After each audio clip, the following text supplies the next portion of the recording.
로마서 강의 11번째 설교를 시작하도록 하겠습니다. 신약 성경에 서신서들이 있죠. 서신서들이 있습니다. 서신서들에는 대표적으로 로마서도 있고 고린도 전후서도 있고 빌립보서, 빌레몬서, 그리고 데살로니가 전후서도 있고 디모데 전후서 다양하게 있습니다.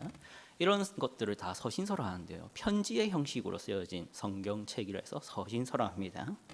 이 서신서들은 공통적인 구조가 있습니다. 똑같이 다 한결같은 구조가 있는데 그게 뭐냐면 전반부는 교리를 얘기하고요.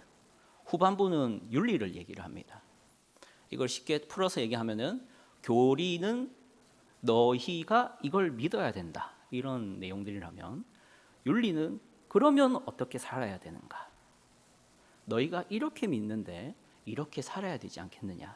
이게 서신서들의 공통점입니다. 로마서도 서신서입니다. 로마에 있는 교인들에게 쓰인 편지이죠. 근데 특별히 뭘 위해서 썼냐면 복음을 전하겠다라는 것이 1장에 목적이 나오고 있습니다. 내가 너에게 복음을 전하기 원한다 하는 것들을 표현하고 있죠. 그래서 쭉 나온 내용이 복음이라는 겁니다. 그런데 막상 로마서 1장 이후를 쭉 보면은 우리가 알고 있는 복음과는 사뭇 다른 너무 신학적인 얘기들을 합니다. 우리가 알고 있는 복음은 일반적으로 무엇입니까? 예수님이 죄인을 대신해서 십자가에 못 박혀 죽으셨습니다 하는 복음의 내용을 보통 복음이라고 이해를 하다 보니까 로마서가 전혀 그런 이야기를 안 하고 있다 보니 생소하죠. 그러나 사실 복음은 좀 더 방대한 구체적인 내용들이 필요합니다. 다르게 말해서 복음에는 예수님이라는 분의 생애가 있기도 하지만 그 복음이 뭔지, 목적은 뭔지, 복음의 능력은 뭔지, 복음의 가치는 어떤 것인지, 복음이 사람을 어떻게 만들어내는지, 또한 복음은 율법과는 뭐가 다른지, 이것들이 다 복음의 내용에 들어가야 됩니다. 그래서 로마서는 그런 것들을 나열하고 있죠. 그래서 복음과 관련된 교리들이 로마서의 특징이라고 할 수 있습니다. 어떤 교리들이 있느냐, 생소한 단어들일 수 있는데요. 첫 번째로는 이신칭이라는 교리도 나오고요. 믿음이라는 교리도 나오고 율법도 나옵니다. 예정도 나오고 성도의 견인, 연합, 그리고 원죄론도 나옵니다. 교리들이죠. 이제 오늘 우리가 함께 살펴보고자 하는 로마서 8장은 뭐냐? 이 교리들의 결론입니다. 딱 8장까지가 전반부 교리의 최종 결론입니다. 그래서 어떤 점에서 아주 중요한 장입니다. 로마서 전체로 치면은 마지막 장이 아닐지 몰라도 교리라는 전반부 복음에 대한 설명에 대해서는 결론이기 때문에 아주 중요한 중요성을 가집니다. 여러분과 저는 이제 로마서 8장인 복음의 최종적 결론 앞에 선 것이죠. 앞서 1장부터 7장의 내용이 다르게 말해서 1장부터 7장에서 바울이 가르쳤던 교리들의 동의가 되지 않고 이해가 되지 않거나 믿어지지 않는 분들은 8장이 안 받아들여질 겁니다. 로마서 8장을 받아들이려면 로마서 1장부터 7장까지가 받아들여져야 8장이 받아들여집니다. 그래서 저는 이곳에 계신 모든 성도분들이 로마서 8장의 말씀을 이해할 수 있으면 좋겠습니다. 받아들일 수 있으면 더 좋겠습니다. 그런 은혜로운 시간이 되길 바랍니다. 로마서 8장 1절은 그러므로로 시작하고 있습니다. 본문을 한번 보십시오. 그러므로로 시작하고 있습니다. 그러므로 이제 그리스도 예수 안에 있는 자에게는 결코 정죄함이 없나니. 이것은 접속사죠. 로마서 7장의 가르침과 이어지는 이야기를 하겠다는 겁니다.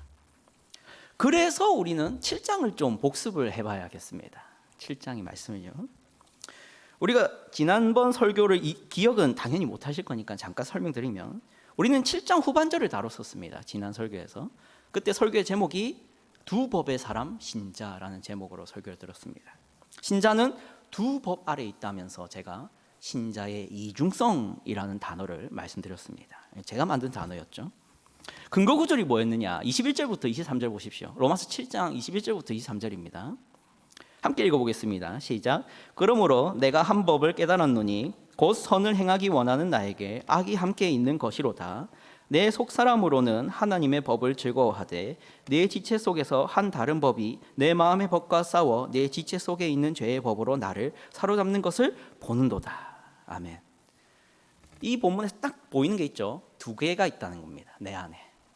하나의 법은 속사람으로는 하나님을 사랑하는데 육신은 약해서 죄를 자꾸 짓는다. 이게 신자의 이중성이라고 했죠. 앞에 제가 말하고자 했던 것과 연결해서 다시 한번 말씀드리겠습니다. 이게 신자라는 것을 동의가 되지 못하면 8장이 안 받아들여지는 거라고요.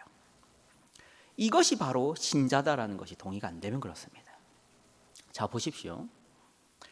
신자란 항상 선만 행해야 되고 죄는 지을 리가 없다라고 자꾸 생각하면서 이 7장의 바울의 말을 무시하는 분들은 8장에 들어가서 결국 선언하는 복음을 납득을 못하게 됩니다. 반대로도 얘기해 볼까요? 세상 사람과 별반 다르지 않다. 신자는 딱히 뭐 마음으로도 하나님을 원하거나 그러지 않을 수도 있다라고 믿는 분들은 8장의 이 복음의 최종 선언이 별로 은혜롭게 안 다가옵니다.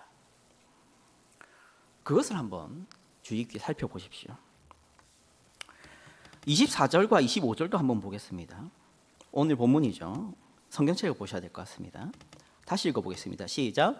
오호라 나는 공고한 사람이로다. 이 사망의 몸에서 누가 나를 건져내랴.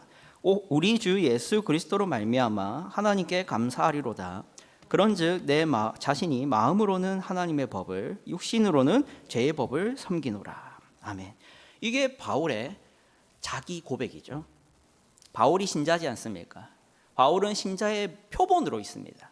그런 그가 자기 고백을 뭐라고 하냐? 오호라 하는 탄식으로 시작합니다. 나는 공고한 사람이로다. 이 공고가 뭡니까? 비참하고 슬프고 괴롭고 쓸데없는 그런 존재다라는 것이 자기 인식입니다. 쓸모가 없는 불쌍한 존재다. 이게 공고한 자료다입니다. 여기서 잠깐 우리 생각해 볼 게 있겠죠. 신자는 자기를 비참하고 불쌍한 존재로 본다는 겁니다. 신자는요. 그럼 여기서 우리 이런 생각을 좀 해봤으면 좋겠습니다. 현대 사회는 어떨까요? 비교를 해보자는 거죠. 신자는 자기를 불쌍하게 여기고 자기를 공고한 자로 여기는 자인데 세상은 어떠냐는 겁니다. 우리가 살아가고 있는 현대 사회는 이렇게 표현하죠. 자기 PR의 시대다. 자기 PR이 뭡니까? 나를 드러내는, 나를 소개하는, 내가 나 자신을 자랑해야 되는 싸움을 하는 시대가 자기 PR의 시대입니다. 그래서 직장을 구하려고 해도 뭘 해야 됩니까? 직장을 구하려면 먼저 뭘 준비해야 됩니까? 자기소개서. 정말 중요합니다. 그래서 요즘에는 자기소개서를 본인이 안 쓰죠. 돈 내고 누구에게 맡길까요? 컨설턴트에 맡깁니다. 뭐 진로 상담, 직업 상담사 이런 사람들이 자기소개서를 잘 첨삭해 주거든요. 그거 왜 필요할까요? 면접관들이 이 사람이 누군지를 짧은 시간에 알아야 되지 않습니까? 그래서 면접생들은 자기 PR을 열심히 해야 됩니다. 자, 그러면 거기에 과장이 들어갈까요? 안 들어갈까요? 하는 거죠. 들어가야 됩니다. 될 수 있는 한 스스로를 속여서까지라도 좀 더 부풀려야 됩니다. 그럼 또 다른 우리 뭐 취직할 사람만 그런가요? 학생들도 이 문제가 있죠. 언제 자기 PR을 해야 됩니까? 대학 진학 때. 거기서도 뭘 해야 됩니까? 면접을 봐야 되고 자기소개를 내야 됩니다. 거기에도 자기 PR이 필요하죠. 그런데 이런 문제만 자기 PR이 아닙니다. 사회생활을 할 때도 자기를 소개해야 될 때가 얼마나 많습니까? 근데 어른분들은 잘 모르겠지만 젊은 애들은 SNS라는 게 있죠. 그 SNS에서는 얼마든지 자기를 속일 수 있습니다. 편집이 가능하고 포토샵이라는 게 있는데요. 제가 원빈이 될 수도 있습니다. 포토샵으로는요. 혹은 내 뒷배경만 이렇게 CG를 넣어서 하와이에 있는 척을 할 수 있습니다. 방구석에서도요. 이게 SNS 문화죠. 그래서 요즘 사람들은 자기를 과장하고 꾸미는 것에 죄책감이 없습니다. 그게 돈 버는 길이고 성공의 길이죠. 자, 그런데 신자는 어떤 존재라고요? 자기를 불쌍하며 공고한 자로 인식하는 자라고요. 얼마나 부딪히겠습니까? 그런데 문제가 뭐겠죠? 교회가 현대의 이러한 흐름을 따라간다는 겁니다. 교회를 오랫동안 다니고 신앙생활을 오랫동안 했지만 자기를 절대 불쌍한 존재라거나 공고한 자로 보기는 싫어하는, 될 수 있는 한 나는 괜찮은 사람이라는 긍정적으로 사고하고자 하는 현대 사상이 교회에 가득하죠. 그래서 우리 어른분들과는 다르게 젊은이들은 자신이 죄인이라거나 자신이 불쌍한 자라거나 자신이 문제가 있다는 말을 불편해합니다. 아주 불편해합니다. 그런데 신앙생활은 하고 있죠. 왜곡이 일어나고 있는 겁니다. 오늘 사도 바울은 자기를 공고한 자로다라고 말하며 누가 나를 구원을 해주냐라는 탄식을 하고 있는 자입니다. 그런 자가 복음이 소중한 겁니다. 그런 자가 예수님이 필요해지는 겁니다. 젊은이들이 예수를 왜 필요해 하지 않느냐? 자기는 예수가 없어도 괜찮다라는 자기인식 때문입니다. 오호라 나는 공고한 자다라는 말을 하는 사도 바울만큼 그리스도가 필요한 자가 없습니다.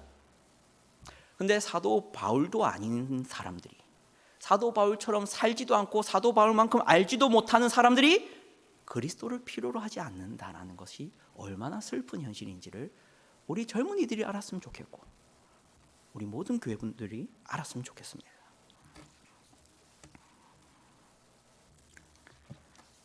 그런데 더 큰 문제가 있죠. 좀 더 구체적으로 적용을 좀 더 해보겠습니다. 차라리 신앙생활과 다르게, 그러니까 자기는 신앙생활은 자기를 죄인이라 인식하고 죄인이라 생각하고 정작 살아갈 때는 자기 PR을 하며 살아가는 이런 정도면 낫겠는데요. 더 큰 문제는 뭐냐면 오히려 신앙생활 그 자체가 자기를 높이는 도구가 되어서 불쌍한 자로 스스로 생각 안 하게 되는 문제들이 더 생깁니다.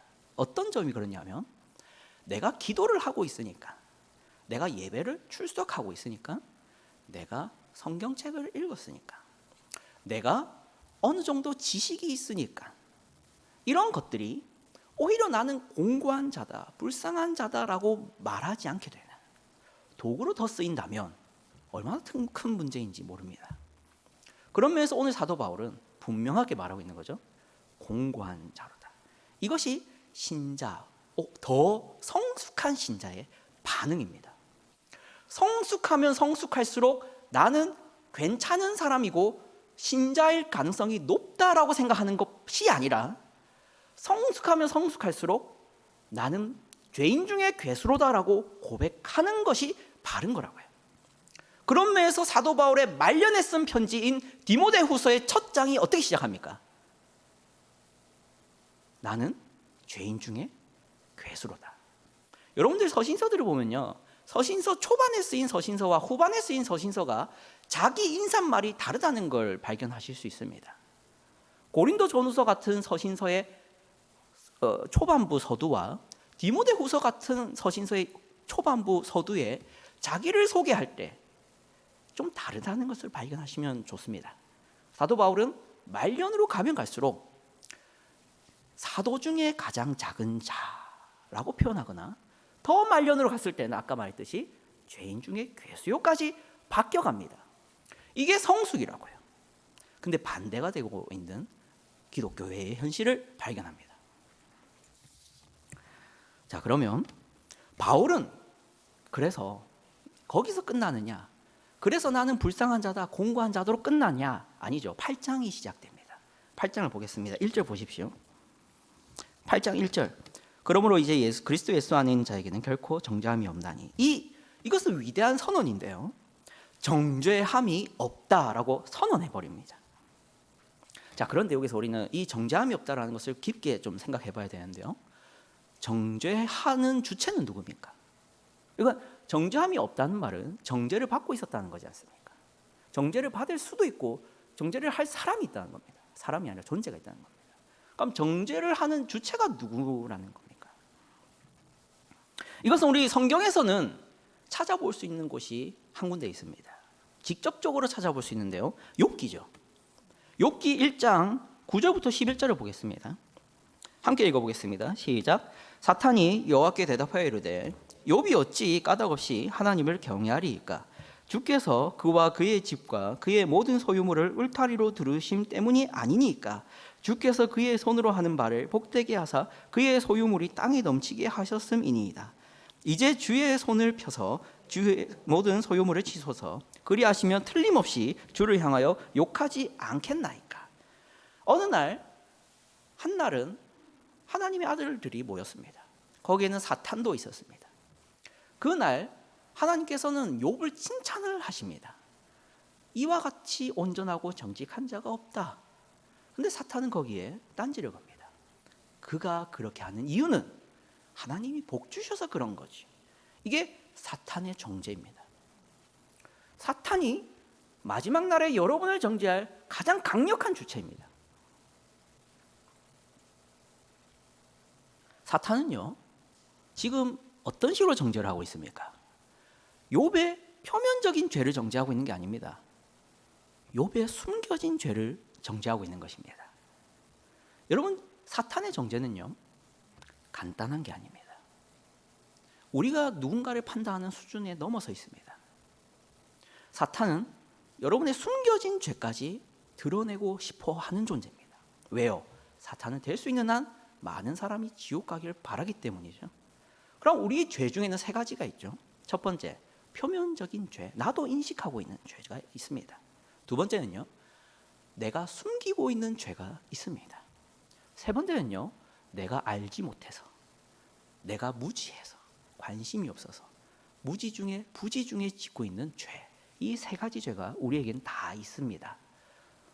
우리는 그걸 넘어가고 옆 사람은 그걸 넘어가겠지만 사탄은 드러냅니다. 그게 욥기죠. 그가 하나님께 충성하는 이유는 하나님이 복 주신 것들이 있어서, 그럼 그걸 다 걷어내 보십시오. 그럼 죄 지을 겁니다. 이게 사탄의 정죄입니다. 우리가 얼마나 죄를 낱낱이 살펴야 되는지를 볼 수 있는 아주 심각한 경고죠. 둘째로 어떤 주체가 있을까요? 사탄이 부리는 이들입니다. 사탄이 부리는 무리들. 사탄이 부리는 무리는 누구든 될 수 있습니다. 욥기에서 누가 되고 있습니까? 엘리바스, 그리고 빌닷, 그리고 소발이라는 욥의 세 친구. 그들이 사단의 도구가 되고 있습니다. 여러분, 욥기를 보면요, 엘리바스가 그런 얘기를 합니다. 자기가 어느 날 한 영을 보았는데 그가 나에게 너에게 가서 할 말을 알려주었다. 근데 그 영이 하나님일까요? 사탄일까요? 사탄입니다. 엘리바스가 본 영은, 욥에게 할 말을 가르쳐준 그 영은 사탄입니다. 욥을 걸려 넘어지게 하는 거짓 가르침을 알려준 거죠. 근데 잘 보십시오. 엘리바스가 하는 말이 이치에 맞습니다. 정말 이치에 맞습니다. 그런데 욥을 넘어지게 할 만한 것이 되고 있죠. 그게 오늘 우리가 생각해 봐야 될 문제입니다. 도대체 엘리바스를 통해서 사탄이 하고 있는 그 정죄라는 것이 어떤 걸 말하고 있는 것인지, 그걸 욥기를 통해서 봐도 좋지만 오늘은 로마서를 통해서 한번 봤으면 좋겠습니다.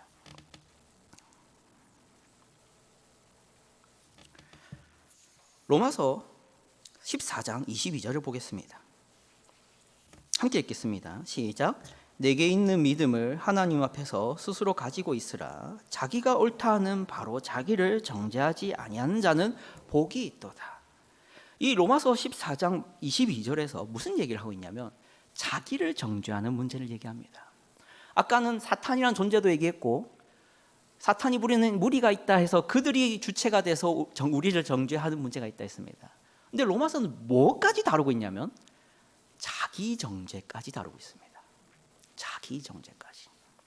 여러분, 사탄의 직접적인 정죄도 무섭고, 사탄이 부리는 이 욥의 새 친구 같은 이들이 나를 정죄하는 것도 무서운 문제겠지만, 여러분의 가장 강력한 정죄자는 여러분 자신입니다. 왜요? 24시간 붙어 있고 여러분 자신을 아주 잘 압니다. 그는 여러분을 가장 강력하게 고소할 수 있는 대상입니다. 그렇지 않습니까? 우리가 가지고 있는 대부분의 죄책감은 나 스스로 만들어냅니다. 내가 이런 일을 하는데 어떻게 내가 지금 떳떳하게 앉아있을 수 있을까? 내가 어제 이렇게 살았는데 내가 이런 찬양을 불러도 되는가? 내가 속으로는 이런 생각을 하고 있으면서 하나님께 구원받을 거라고 자신한다는 게 말이 되는가? 이게 최상의 여러분의 정죄자 아닙니까? 이게 나의 생각입니다. 근데 로마서 뭐라고 할까요? 뭐라고 하고 있다고요? 자기를 정죄하지 않는 자는 뭐가 있는 자다? 복이 있는 자다 라고 14장 22절이 말하고 있습니다. 이게 왜 복이 있냐? 잠시 또 살펴볼 게 있습니다. 베드로와 하나님 사이에 있었던 논쟁도 한번 살펴봐야겠습니다. 사도행전 11장 6절부터 9절입니다. 사도행전 11장 6절부터 9절입니다. 네, 한번 보겠습니다. 같이 읽겠습니다. 시작. 이것을 주목하여 보니 땅에 네 발 가진 것과 들짐승과 기는 것과 공중에 나는 것들이 보이더라. 또 들으니 소리 있어 내게 이르되 베드로야 일어나 잡아먹으라 하거늘 내가 이르되 주님 그럴 수 없나이다. 속되거나 깨끗하지 아니한 것은 결코 내 입에 들어간 일이 없나이다 하니 또 하늘로부터 두 번째 소리 있어 내게 이르되 하나님이 깨끗하게 하신 것을 내가 속되다고 하지 말라 하더라. 예. 이 말씀이 뭐냐면 베드로에게 이제 사도행전의 시대입니다. 성령 행전이라고도 하는 복음이 전파되는 시대입니다. 이방인들에게도 하나님의 복음이 전파되고 있습니다. 그때 베드로가 복음을 전하러 갔는데 복음을 전하러 가야 되는데 하나님께서 환상을 보여주시는 거죠. 짐승들을 보여줍니다. 근데 그 짐승들은 율법상 더러운 것으로 치부되는 것들입니다. 근데 하나님이 뭐라고 요구하냐면 먹어라. 그때 베드로의 대답이 무엇입니까? 먹을 수 없습니다. 그것은 더러운 것이기 때문입니다. 저는 깨끗해야 됩니다. 그래서 하나님이 하는 대답이 마지막으로 무엇이었습니까? 9절입니다. 또 하늘로부터 두 번째 소리 있어 내게 이르되 하나님이 깨끗하게 하신 것을 네가 속되다고 하지 말라 하더라. 이 본문에서 나타나는 논쟁의 첨예한 대립은 뭐냐면 베드로는 내가 가지고 있는 신념이 있습니다. 근데 베드로의 신념은 아주 강력한 신념인데요. 하나님이 가르쳐 주신 율법에 근거한 신념입니다. 하나님이 분명히 이건 더러운 것이고 이건 깨끗한 것이라고 했던 구약의 말씀이 있거든요. 그럼 그 신념은 반드시 지켜야 된다는 생각이 있는 것입니다. 어떻게 해서까지요? 하나님이 먹어라 한 말을 거절하면서까지도 지켜야 되는 나의 신념입니다. 이런 신념을 통해서 우리가 생각해 볼 것은 이것입니다. 꼭 교회를 다니는 성경을 읽은 사람만 이런 율법을 가지고 있는 게 아닙니다. 모든 세상 사람이 살아가면서 각자의 율법이 있습니다. 이것은 선한 것, 이것은 악한 것이라고 하는 모두의 율법이 넓은 의미에선 존재합니다. 그래서 이런 것들이죠. 하루 3끼를 먹으면 선한 것이고 하루 2끼를 먹는 것은 악한 것이다 라는 신념까지도 포함해서 율법이라 할 수 있습니다. 정말로 이런 신념을 가진 사람이 혹 있나 모르겠지만 제가 말한 건 대표적인 예고요. 이거 외에 모든 사람은요, 이렇게 행동하는 건 선, 이렇게 행동하는 건 악이라고 결정해놓고 만약 그렇게 행동하는 내가 악하다고 생각한 기준대로 행동하는 사람은 정죄하기 시작합니다. 내가 선하다고 결정해놓은 그 기준대로 행동하면 착하다고 생각합니다. 거기서 뭐가 생기냐면 분쟁과 갈등이 생기죠. 각자 율법이 없으면 분쟁은 없을 겁니다. 그런데 각자가 율법이 있다 보니 분쟁이 생기는 것이죠. 베드로에 이르러서는 하나님이 말씀하신 율법이 기준이 되고 있는 겁니다. 저것은 먹으면 안 되는 것. 어떻게 해서까지요? 하나님이 먹으라 하는 대도까지요. 이것이 왜 중요하냐면 9절입니다. 하나님이 깨끗하다 하신 것. 하나님이 깨끗하게 하신 것은 먹어라입니다. 여기서 우리가 생각해 봐야 될 아주 중요한 요소가 있습니다. 개혁주의 신앙이라는 게 있습니다. 개혁주의 신앙, 개혁주의 신학이라고도 하는데요. 이건 우리 장로교, 우리 대구 동교회가 소속된 장로교회의 신앙이고 신학입니다. 이 개혁주의 신앙과 신학은 가장 중요한 특징이 있습니다. 가장 중요한 요소라고도 할 수 있는데요. 그게 뭐냐면 하나님의 주권입니다. 개혁주의 신앙은 하나님의 주권이 제일 중요합니다. 하나님이 하겠다는 건 하는 것이고 하나님이 하지 않겠다는 건 안 하는 겁니다. 하나님이 해라 하신 건 나는 해야 되는 것이고 하나님이 하지 말라 하는 건 안 해야 되는 것입니다. 그게 하나님 주권 사상입니다. 다른 모든 종파와 교단과 차이는 여기서 결정납니다. 그래서 우리 장로교회는 하나님 중심적으로 오직 하나님의 영광을 위해서 모든 것이 존재한다고 믿습니다. 하나님의 뜻 외에 사람의 뜻이나 교회의 뜻이나 단체의 뜻이나 이 나라의 뜻까지도 절대 내세울 수 없는 이유가 개혁주의 신앙입니다. 여기서 발견되는 것이 뭐냐? 아까 사도행전 11장 9절이죠. 하나님이 깨끗하게 하신 것을 네가 속되다고 하지 말라라는 것과 이어집니다. 여러분, 율법은 누가 내신 겁니까? 하나님입니다.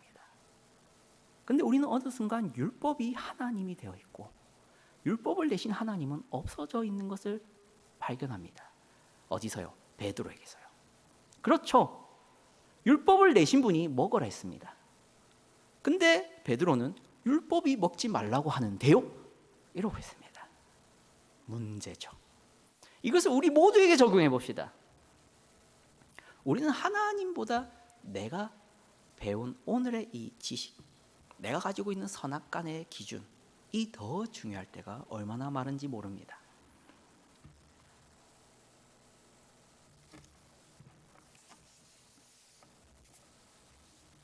그래서 다시 돌아오십시다. 로마서 8장 1절입니다. 좀 길게 돌아왔는데요.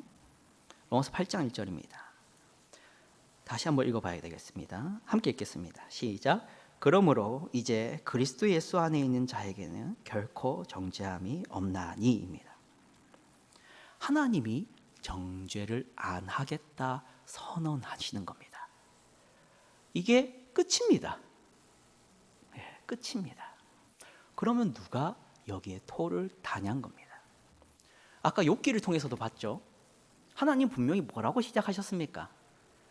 이는 정직한 자요 온전한 자요 이와 같이 의로운 자는 없다라고 말을 시작하셨습니다. 사단은 뭐라 합니까? 그가 그런 이유가 있겠죠. 하나님이 그렇다 하시는데 사단은 아니라고 말하는 것, 그게 사단의 정죄입니다. 이런 정죄를 우리 모두가 하고 있을 수 있습니다. 스스로 할 수 있고 남에게 할 수 있고 할 수 있습니다. 스스로는 어떻게 할 수 있습니까? 우리는 로마서 1장부터 5장이 무슨 얘기를 했는지 기억해 봅시다. 그리스도가 언제 죽으셨다고요? 내가 죄인일 때에 죽었지 않느냐? 하물며 지금은 더 너희를 위하지 않겠느냐? 그 말이 뭡니까? 너희가 믿음으로 그리스도 안에 거했으면 끝이다. 취소되지 않는다. 너희는 반드시 구원받는다. 그래서 소망을 이루느니라. 소망이 너희를 부끄럽게 하지 아니함. 그리스도께서 너희를 위하여 죽으셨음이니라. 이거를 믿는다면 의심하지 말아야 됩니다. 근데 우리는 가장 강력한 정죄자가 돼서 스스로를 정죄하죠. 평생 동안. 내가 이렇게 사는데 내가 어떻게 구원을 받을 수 있을까? 취소되진 않을까? 나는 죄인이야. 그리고 나한테만 합니까? 누군가를 보면서도 합니다. 저 사람은 저렇게 사는데 어떻게 하나님이 그를 구원하실까? 하는 정죄들이 끊임없이 떠오릅니다. 근데 분명하게 다시 한번 우리가 말씀을 봤을 때 하나님이 깨끗하게 하신 것을 네가 속되다 할 것이 아니다라는 것이 무엇이냐? 그 정죄라는 것을 하지 말라는 겁니다. 그것이 하나님의 뜻입니다. 여러분이 출애굽기를 볼 때 무엇을 발견하십니까? 출애굽기를 볼 때 무엇을 발견하십니까? 거기에는 다양한 사건이 있지만 가장 중요한 사건이 무엇이냐면, 제가 봤을 때 계시적으로 가장 중요한 사건이 뭐냐면 10번째 재앙입니다. 보통은 홍해 사건도 떠오르지만 저는 10번째 재앙이 가장 중요한 사건이라 생각합니다. 10번째 재앙이 뭡니까? 장자의 죽음이죠. 그 장자의 죽음이 있던 날에 이스라엘 백성은 어디 안에 거하냐? 양의 피가 점철된, 양의 피가 흘러내리고 피냄새가 진동하는 집 안에 거합니다. 거기서 그들은 하나님의 심판과 진노를 피해 갑니다. 하지만 애굽 사람들은요, 장자가 죽습니다. 이것은 극명한 대조입니다. 양의 피가 발라진 집안에 거하지 않은 이들은 그들 스스로 대가를 지불해야 됩니다. 어떤 대가? 죄에 대한 사망이라는 대가를 지불해야 됩니다. 그들 스스로가 지불해야 됩니다. 이 대가는 처음부터 정해져 있던 겁니다. 선악을 알게 하는 나무의 실과 마는 먹지 마라. 네가 먹는 날에는 정령 죽으리라 하신 그 대가를 애굽 사람들은 당연히 지불해야 되는 것이 10번째 재앙입니다. 그런데 이스라엘 백성들은 지불하지 않죠. 어떻게 해서요? 대신 지불해주는 존재 때문이죠. 그게 뭡니까? 양이었습니다. 근데 이것이 보여주는 중요한 계시가 있죠. 이 양이 누구냐는 겁니다. 그리스도라는 거죠. 피 흘린 그리스도 안에 여러분이 거하면 여러분이 어떻게 구원을 받을 수 있냐? 하나님의 진노가 여러분을 피해 가서 여러분을 향한 정죄가 이루어지지 않아서 여러분은 심판을 안 받아서 구원을 받는 겁니다. 그러면 자, 여기서 문제죠. 로마서 8장 39절입니다. 8장 마지막 절인데요. 38절부터 같이 보면 더 좋습니다. 38절부터 39절 보겠습니다. 38절부터 39절입니다.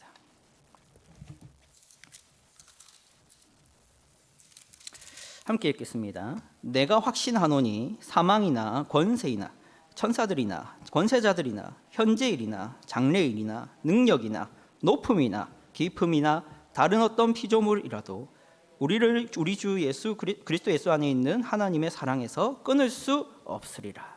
아멘. 마지막 장에 가서 마지막 절에 가서 이게 선언되는 겁니다. 하나님이 정죄하지 않겠다 하신 것을 누가 정죄하냐는 겁니다. 하나님이 깨끗하다 하신 것을 누가 속되다고 하느냐는 겁니다. 하나님이 손수 그를 깨끗하게 하기 위해서 자신의 아들의 피로 씻긴 이를 누가 감히 더럽다고 말할 거냐라는 겁니다. 이게 하나님의 주권입니다. 근데 우리는 이런 행위를 너무 많이 하죠. 예수를 믿어도 구원 못 받을 수 있어. 예수를 믿어도 네가 더 선하게 살아야 돼. 예수를 믿는 게 끝이 아니야. 예수로 다 되는 게 아니야. 봉사도 좀 해서 나가서 선행을 좀 베풀어. 그게 로마 가톨릭이지 않습니까? 로마 가톨릭만큼 예수 그리스도의 피를 모욕적이게 만드는 종교가 없습니다. 정말 죄송한 말이지만 그들도 모르고 하는 거겠죠. 여러분이 아시다시피 그들은 매주 미사를 드립니다. 미사 때 하는 게 뭡니까? 성찬식이라는 것을 합니다. 근데 다 좋습니다. 그런데 그들이 믿는 성찬은 실제로 예수님의 살과 피를 매주 찢어내는 겁니다. 마치 그리스도의 피와 살이 한 번의 죽음으로는 만족스럽지 못한 것처럼 생각하고 매주 받아야 구원을 받는다라고 가르칩니다. 우리는요, 그리스도의 그 단번의 제사가 영원하며 무한하며 가치 있어서 우리의 어떤 범죄도 우리의 어떤 연약함도 취소시킬 수 없는 하나님의 사랑이라고 선언합니다. 그래서 우리는 정죄하지 않습니다. 정죄할 수가 없는 겁니다. 하나님이 깨끗하다 하신 것이기 때문에 거기에다가 입을 대면 안 됩니다. 하나님 분명히 이렇게 살면 안 된다 하셨잖아요. 율법을 봤더니 이것을 행하면 하나님이 죽이신다 하셨는데요. 하나님, 간음한 자는 죽인다고 했지 않습니까? 하나님, 거짓말하는 자도 하나님, 범죄한 자도, 도둑질한 자도, 남의 것을 탐내는 자도, 부모를 공경하지 않는 자도 다 죄인이며 죽어 마땅한 자들이라고 율법이 분명히 말했지 않습니까? 그런데 여기에 있는 신자들을 보십시오. 예수 믿는다고 하는 분들을 보십시오. 그렇게 삽니다. 하나님, 왜 그들을 구원하는 겁니까? 거기에 대한 하나님의 말입니다. 내가 그를 깨끗하다 했으니.